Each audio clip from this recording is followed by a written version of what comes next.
Hello, അസ്സലാമു അലൈക്കും. കുറച്ചായില്ലേ കണ്ടിട്ട്? എന്നാ പിന്നെ നമുക്ക് നല്ലൊരു അടിപൊളി മന്തിന്റെ റെസിപ്പി തന്നെ നോക്കിയാലും. മന്തിന്റെ റെസിപ്പി ഞാൻ പറഞ്ഞതിന്റെ ആവശ്യം വരൂല, എല്ലാവർക്കും ഇപ്പൊ ഇതൊക്കെ ഉണ്ടാക്കുന്ന അറിയുണ്ടാവും. എന്നാൽ ഞാൻ ഉണ്ടാക്കുന്ന ഒരു സ്റ്റൈൽ എങ്ങനെയാന്ന് ഞാൻ പറഞ്ഞുതരാം കേട്ടോ. സിമ്പിൾ ആണ് എന്ന് ഞാൻ പറയുന്നില്ല, പക്ഷെ ടേസ്റ്റ് അടിപൊളിയാണ്, അതിനൊരു കോംപ്രമൈസും ഇല്ല കേട്ടോ. അപ്പൊ പിന്നെ നമുക്ക് ഇത് എങ്ങനെ ഉണ്ടാക്കി നോക്കിയാലും. നിങ്ങൾക്ക് വീഡിയോ ഇഷ്ടപ്പെട്ടിട്ടുണ്ടെങ്കിൽ ലൈക്ക് ചെയ്യാൻ, ചാനൽ സബ്സ്ക്രൈബ് സപ്പോർട്ട് ചെയ്യാൻ ആരും മറന്നു പോകരുത് കേട്ടോ. എന്നാ പിന്നെ നമുക്കിത് റെഡി ഉണ്ടാക്കി തുടങ്ങാം കേട്ടോ. ഒരു പാൻ വെച്ച് ചൂടാക്കിയിട്ട് ആദ്യം തന്നെ ഒരു ടേബിൾ സ്പൂണ് പൊടിക്കാത്ത മല്ലിയില്ലേ അതെടുക്കുക. ഒരു ടേബിൾ സ്പൂൺ തന്നെ കുരുമുളക്, ഒരു ടേബിൾ സ്പൂൺ തന്നെ ചെറിയ ജീരകില്ലേ അത്, പിന്നെ പട്ട, ഗ്രാമ്പു, ഏലക്കായ്, അതൊക്കെ രണ്ടെണ്ണം വെച്ചിട്ട് മതി കേട്ടോ. ഒരുപാട് വേണ്ട, അതിൻ്റെ ഉള്ളിൽ കുത്തുന്ന ഫ്ലേവർ വരരുത്. അപ്പോൾ അതൊക്കെ എത്ര മതി, ബാക്കിയെല്ലാം ഞാൻ പറഞ്ഞ കണക്കിന് തന്നെ എടുക്കുക. എന്നിട്ട് ചെറിയ മീഡിയം മീഡിയം വേണ്ട, ചെറിയ ലോ ഫ്ലെയിമിൽ വെച്ച് ചൂടാക്കിയിട്ട് വറുത്തിട്ട് നമുക്കൊന്ന് പൊടിച്ചെടുക്കാം. ഇനിയിപ്പോൾ ഇത് ഞാൻ കഴുകി ക്ലീൻ ചെയ്തിട്ട് ചിക്കൻ എടുത്തിട്ടുണ്ട്. ചിക്കന് ഞാൻ ഇപ്പൊ ഇതേപോലെ ചെറിയ പീസായിട്ട് കട്ട് ചെയ്തത്. നിങ്ങൾക്ക് വേണമെങ്കിൽ വലിയ പീസാക്കിയിട്ടും കട്ട് ചെയ്യുക, അതൊക്കെ നമ്മൾ ഇഷ്ടം പോലെ കേട്ടോ. എന്നിട്ട് ഒരു ഫോർക്ക് വെച്ച് കുത്തി കൊടുത്താൽ നല്ല രീതിക്കുള്ളിൽ മസാല പിടിക്കും കേട്ടോ. ഞാൻ അധികവും ചെറിയ പീസിലാണ് കട്ടാക്കി എടുക്കല്. ഇനിയിപ്പോൾ ഇതിലേക്ക് ഒരു ഉള്ളി, ഒരു ക്യാപ്സിക്കം ചെറുതായിട്ട് കട്ട് ചെയ്തിട്ട് ഇട്ട് കൊടുത്തിട്ടുണ്ട്. പിന്നെ ഇഞ്ചി വെളുത്തുള്ളി പേസ്റ്റ് ഇട്ട് കൊടുക്കുക. നമ്മൾ നേരത്തെ പൗഡർ ഇല്ലേ പൊടിച്ചത്, അത് ഇട്ട് കൊടുക്കണം. പിന്നെ 2 മാഗി ക്യൂബില്ലേ ചിക്കൻ സ്റ്റോക്ക്, അത് ഇട്ട് കൊടുക്കുന്നുണ്ട്. പിന്നെ മല്ലിയില, പുതിനില ഒരു കൈപ്പിടി നിറച്ചു ഇട്ട് കൊടുക്കണം കേട്ടോ. അതിൻ്റെയൊക്കെ ടേസ്റ്റ് അടിപൊളിയാണ്. പിന്നെ ഇത് ഒരു അരക്കപ്പോളം സൺഫ്ലവർ ഓയിൽ അല്ലെങ്കിൽ ഒലീവ് ഓയിൽ എടുക്കുക കേട്ടോ. ഒലീവ് ഓയിൽ ആയിരിക്കും ഒന്നും കൂടി നല്ലത്. ഞാൻ പിന്നെ കയ്യിലില്ലാത്തതുകൊണ്ട് സൺഫ്ലവർ ഓയിലായിട്ട് എടുത്തത്. പിന്നെ 1 ടീസ്പൂണ് മഞ്ഞൾപ്പൊടിയും 1.5 ടേബിൾ സ്പൂൺ കാശ്മീരി മുളക് പൊടിയാണ്.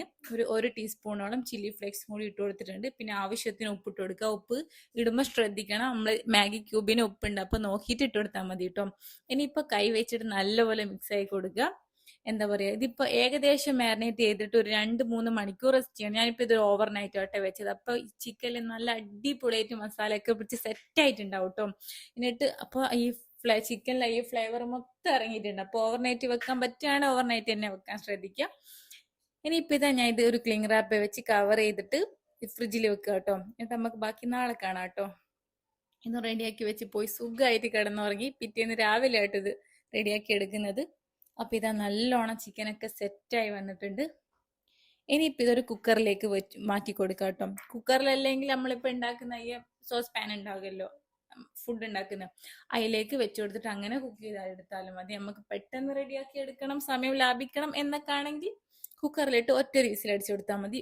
വെള്ളം ഒന്നും ഒഴിക്കേണ്ട ഒരു ആവശ്യമില്ല കേട്ടോ. ഇതിൽ തന്നെ ചിക്കന്റെ ഗ്രേവിയും ഒക്കെ ഇറങ്ങി വരും, അപ്പം വെള്ളത്തിനൊന്നും ഒരു ആവശ്യമില്ല. എന്നിട്ട് മൂടി അടച്ചു വെച്ചിട്ട് ഒറ്റ വിസിൽ, അതിൽ കൂടരുത്, ചിക്കൻ ഓവറായിട്ട് കുക്കായി പോകട്ടോ.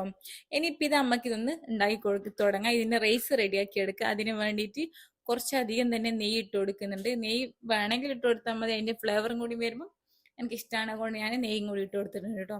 പിന്നെ സൺഫ്ലവർ ഓയിൽ ഒഴിച്ചു കൊടുക്കുക, അല്ലെങ്കിൽ ഒലീവ് ഓയിൽ, നേരത്തെ പറഞ്ഞ പോലെ തന്നെ ഒരു 3 ടേബിൾ സ്പൂൺ ആട്ടോ എടുത്തത്, അത് ഒഴിച്ചു കൊടുക്കുന്നുണ്ട്. പിന്നെ ഹോൾ സ്പൈസസ് ഇല്ല, പട്ട, ഗ്രാമ്പു, ഏലക്കായ, അതിട്ട് കൊടുക്കുന്നുണ്ട്. എന്നതിന് ശേഷം 1 ടേബിൾ സ്പൂൺ കുരുമുളക് പൊടിയും പൊടിക്കാത്തതാണ്. പിന്നെ 1 ടേബിൾ സ്പൂൺ പൊടിക്കാത്ത മല്ലിയില്ല, അതും കൂടി ഇട്ട് കൊടുക്കണം കേട്ടോ. ഏലക്കായൊക്കെ നമ്മൾ എടുക്കുന്ന അതിന്റെ അളവിനനുസരിച്ച് എടുത്താൽ മതി. ഞാനിപ്പോൾ ഒരു 5 എണ്ണം എടുത്തിട്ടുണ്ട്. ഞാനിപ്പോൾ ഒരു 6 കപ്പ് ബസ്മതി റൈസ് ഇല്ല, അത് വെച്ചിട്ടാട്ടോ റെഡിയാക്കി എടുക്കുന്നത്. അപ്പോൾ ഞാൻ ഒരു 5 ഏലക്കായൊക്കെ എടുത്തിട്ടുണ്ട്. 2 ചെറിയ പീസ് പട്ടയും എടുത്തിട്ടുണ്ട് കേട്ടോ. പിന്നെ ഇതിലേക്ക് ഒരു ഡ്രൈ ലെമൺ ഇല്ല, അതും കൂടി ഇട്ട് കൊടുക്കുന്നുണ്ട്. ഈ ഉണക്ക നാരങ്ങ ഇല്ല, അതിൻ്റെയൊക്കെ ഫ്ലേവർ അടിപൊളിയായിരിക്കും കേട്ടോ. പിന്നെ ഒരു ഉള്ളിന്റെ പകുതി മതി, ഫുള്ളായിട്ട് വേണ്ട, ചെറുതായിട്ട് സ്ലൈസ് ചെയ്തിട്ട് അതും കൂടി ഇട്ട് കൊടുക്കുക. പിന്നെ വെളുത്തുള്ളി ഇതേപോലെ നടുകണ കീറിയിട്ട് അങ്ങനെയും കൂടി ഇട്ട് കൊടുക്കുന്നുണ്ട്. പിന്നെ പച്ചമുളക് അതിന്റെ ഞെട്ട് പോക്കിയിട്ട് അങ്ങനെ ഇട്ട് കൊടുക്കൂല, അങ്ങനെ ഇട്ട് കൊടുക്കുന്നുണ്ട്. എരിവിന് ആവശ്യത്തിന്, പച്ചമുളകിന്റെ ഈ ഫ്ലേവർ ഇറങ്ങാവുള്ളൂ, അത്ര എരിവൊന്നും എന്തായാലും ഉണ്ടാവൂല. ഈ പച്ചമുളകിന് കുറച്ച് എരിവ് കുറവാണ്, എന്തായാലും എരിവ് വരൂല. പിന്നെ മാഗി ക്യൂബ് ഇല്ല, ചിക്കൻ സ്റ്റോക്ക് അതും കൂടി ഇട്ട് കൊടുക്കുന്നുണ്ട്. എന്നിട്ടിതാ ഞാനിപ്പോ ക്യാപ്സിക്കം ഇല്ല, ഒരു പകുതി ക്യാപ്സിക്കം കട്ട് ചെയ്തിട്ട് അതും കൂടി ഇട്ട് കൊടുക്കുന്നുണ്ട് കേട്ടോ. എന്നതിന് ശേഷമാണ് മിക്സ് ആക്കി കൊടുത്തത്.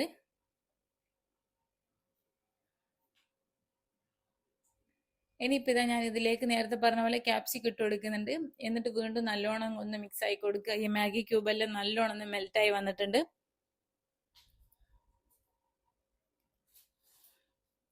എന്നതിന് ശേഷം ഇഞ്ചി വെളുത്തുള്ളി പേസ്റ്റ് ഇല്ലേ, അതും കൂടി ഇട്ട് കൊടുക്കാം. പിന്നെ 1 കപ്പിന് 1.5 കപ്പ് എന്നുള്ള വെള്ളമില്ല, വെള്ളത്തിന്റെ അളവില്ല. അങ്ങനെയാട്ടോ ഞാൻ എടുക്കുക. ഞാനിപ്പോ 6 കപ്പിന് 9 കപ്പ് വെള്ളം ഒഴിച്ചു കൊടുത്തിട്ടുണ്ട്. നിങ്ങൾ അല്ലെങ്കിൽ ഇതുപോലെ അല്ലെങ്കിൽ സെപ്പറേറ്റ് അരി വേവിച്ചിട്ട് ദം ചെയ്യുകയാണെങ്കിൽ അങ്ങനെയും ചെയ്യാം. ഇതാകുമ്പോ ടേസ്റ്റ് ഒന്നും കൂടി ഉണ്ടാകും. അപ്പൊ ഇങ്ങനെ ചെയ്യുന്നുണ്ട്, ഇങ്ങനെ തന്നെ ചെയ്യാൻ നോക്കാം കേട്ടോ. എന്നിട്ട് ഇതാ ഞാൻ വെള്ളം ഒഴിച്ചു കൊടുത്തിട്ടുണ്ട്. ആവശ്യത്തിന് ഉപ്പിട്ട് കൊടുക്കുക. ചിക്കൻ സ്റ്റോക്ക് ഉണ്ട്, അപ്പൊ ഉപ്പ് നോക്കിയിട്ട് ഇട്ട് കൊടുത്താൽ മതി കേട്ടോ. വെള്ളം നല്ല പോലെ തിളച്ച് വരുന്നവരെ വെയിറ്റ് ചെയ്യാം കേട്ടോ. വെള്ളം തിളച്ച് വന്നപ്പോ ഞാൻ അരി ഇട്ട് കൊടുത്തിട്ടുണ്ട്. അരി ഇടുന്ന ഞാൻ വീഡിയോ എടുത്തിട്ടില്ല കേട്ടോ. സമയം എന്നോട് അത് മറന്നു കഴിഞ്ഞാൽ വീഡിയോ എടുക്കുക എന്നുള്ള സംഭവം എന്നോട് മറന്നു പോയിട്ട് വീഡിയോ എടുത്തിട്ടില്ല. അപ്പോൾ അരി ഇട്ട് കൊടുത്ത് നല്ല പോലെ തിളച്ച് ഹൈ ഫ്ലെയിമിൽ വെച്ച് തിളച്ചിട്ട് ഒരു 10-15 മിനിറ്റ് മതി കേട്ടോ. അധികം എന്താ പറയാ അരി കുക്കായി പോകരുത്. അങ്ങനെ ആകുമ്പോൾ നമ്മൾ ദം ചെയ്യുമ്പോഴും ഈ റൈസ് അപ്പട് പൊട്ടി പോകട്ടോ. അപ്പൊ ഇത് കറക്റ്റ് പരിവാണ്. കറക്റ്റ് ഒരു 10 മിനിറ്റ് അവിടെ ഞാൻ വെച്ചിട്ടുള്ളൂ. പെട്ടെന്ന് കുക്കായി കിട്ടിയിട്ടുണ്ട്. നമ്മളിപ്പോ ഈ അരി സോക്ക് ചെയ്തിട്ടാണല്ലോ ഓൾറെഡി വെക്കുന്നത്. അപ്പോൾ ഇത്രയും വേവ് മതി കേട്ടോ. ഒരു 60% മതി, അത്രയും മതി. ബാക്കി നമ്മൾ ദം ചെയ്യുമ്പോൾ വെന്തോളൂ കേട്ടോ. ഇനിയിപ്പോ ഇതാ നമ്മൾ റൈസ് കുക്ക് ചെയ്ത പാത്രത്തിൽ നിന്ന് അരി ചോറ് പകുതിയോളം എടുത്ത് മാറ്റിയിട്ടുണ്ട്. കുറച്ച് ലെയർ ചോറ് വെച്ച് കൊടുക്കുക, ഒറ്റൊരു ലെയർ. എന്നിട്ട് നമ്മൾ നേരത്തെ ചിക്കൻ നല്ലപോലെ കുക്കായി വന്നതല്ലേ, ആ ചിക്കൻ്റെ ഗ്രേവി നല്ല പോലെ ഉണ്ടേനു കേട്ടോ. അതിന്റെ ഗ്രേവി ഒഴിച്ചു കൊടുക്കുക. ഈ സമയത്ത് ഫുഡ് കളർ റെഡ് ഉണ്ടെങ്കിൽ അതും കൂടി ഒഴിച്ചു കൊടുക്കുക കേട്ടോ. എന്റെ കയ്യിൽ ഇല്ലാത്തതുകൊണ്ട് ഞാൻ എടുത്തിട്ടില്ല. വീട്ടിലൊക്കെ ഉണ്ടാക്കുകയാണെങ്കിൽ ഫുഡ് കളർ ഒട്ടും ഹെൽത്തി അല്ല, എന്താ പറയാ, ആവശ്യമില്ല കേട്ടോ. നമുക്ക് വേണമെങ്കിൽ ചെയ്താൽ മതി. അടുത്ത ലെയർ ചോറിട്ട് കൊടുക്കുന്നുണ്ട്. എന്നിട്ട് ഇതേപോലെ തന്നെ റിപ്പീറ്റ് ചെയ്ത് കൊടുക്കുക കേട്ടോ. മസാല ഞാൻ പച്ചമുളക് ഇപ്പം കുത്തി കൊടുക്കുന്നില്ല, കാരണം നമ്മൾ നേരത്തെ 6 പച്ചമുളക് എടുത്തിട്ടുണ്ട്. അപ്പൊ പച്ചമുളകിന്റെ ഫ്ലേവർ നല്ലോണം അതിൽ കിട്ടിയിട്ടുണ്ട്. വീണ്ടും അങ്ങനെ ചെയ്തിട്ടില്ല കേട്ടോ. എന്നിട്ട് വീണ്ടും എന്താ പറയാ, ഈ ഗ്രേവി ഇല്ല, ചിക്കന്റെ ഗ്രേവി അത് ഇതിന്റെ മേലെ ഇട്ടിട്ടുണ്ട്.